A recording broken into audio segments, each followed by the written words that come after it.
يا شاكيا هم الحياة وضيقها أبشر فربك قد أبان المنهجا.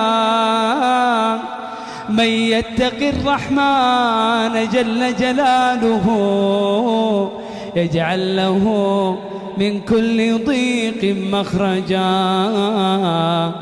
يجعل له من كل ضيق مخرجا. ها جاهز يا حودة؟ قصدي يا دكتور حودة. انا جاهز يا عم، بس ما تعلقش على كلامي كتير، انت اللي قلت لي اعمل دكتور. ماشي يا دكتور، انا عاوز اعترف بحاجة بس وعدني ان ده يكون سر بينا يا دكتور. الله يكرمك يا عم عيب يا عم، انت قاعد مع عيل ولا ايه؟ ده انا حودة الدكتور حودة، سرك في بيرة عبودة. قول يا اخو كل اللي نفسك فيه، عايزك تخر وتجيب كل حاجة.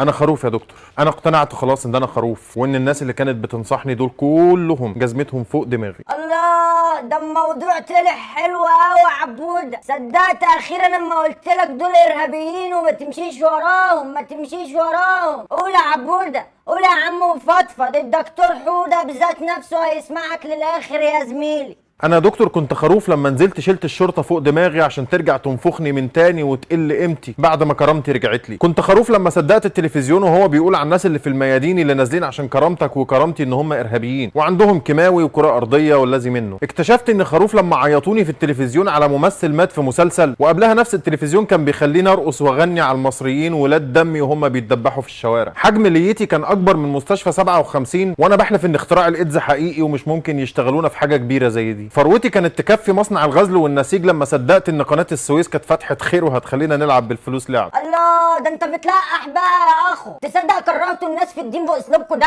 كرهتوا الناس في الدين. طب بقول لك ايه، مفيش حاجه بالنسبه للقرون؟ مفيش حاجه بالقرون عندك بالمره؟ لا، القرون دي كل شويه اعمل لها صيانه بعد ما باظت كام مره، منهم وانا بحاول ادافع عن العاصمه الاداريه، ومره وانا بدافع عن الداخليه واقول اعمال فرديه، ومره وانا بدافع عن السراب اللي في الفرافره، لحد ما قررت اصبهم نحاس عشان يتحملوا البهدله في موضوع الارض اللي خلى سمعه القرون في الحضيض من كتر ما هو مكشوف ومفضوح. عبودة انت نسيت الرجلين والودان، ولا انت ما بتحبش الكوارع ولحمه الراس يابا؟ لا ازاي، ما انا ما قلتلكش. كنت ماشي على 4 لما صدقت ان في واحد متهم في قضيه تخابر دوليه من غير ما اسمع ولا اشوف ولا دليل واحد، في نفس الوقت اللي كانت وداني فيه اطول من شلالات نياجرا وانا بسمع التسريبات بتاعت اللي اتخابروا ورتبوا انقلاب عسكري مع دوله تانية وكنت بقول فوتوشوب. طب والكرشه بقى؟ انت هتستعبط يالا. تصدق انا غلطان ان انا سمعت واحد خروف زيك؟ واحد خروف زيك حوده يضيع وقته الثمين مع ليه؟ ليه؟ انت يا ابني بعد البلاوي اللي عملتها دي كلها تروح ترمي نفسك في بلاع؟ انت فاشل يا عبوده. اسمح لي اقول لك انت فاشل يا عبوده. شوف مش لاقي حاجه ترد بيها، هترد تقول ايه؟ اصل انتوا ضيعتوا البلد خلاص، البلد ضاعت بسببكم. منكم لله، صدق منكم لله. ومفيش دكتور ومفيش ورق اهو، وانت فاشل. انت فاشل يا عبوده. حوده يضيع وقته معاك ليه؟ يا فاشل، امشي يا فاشل.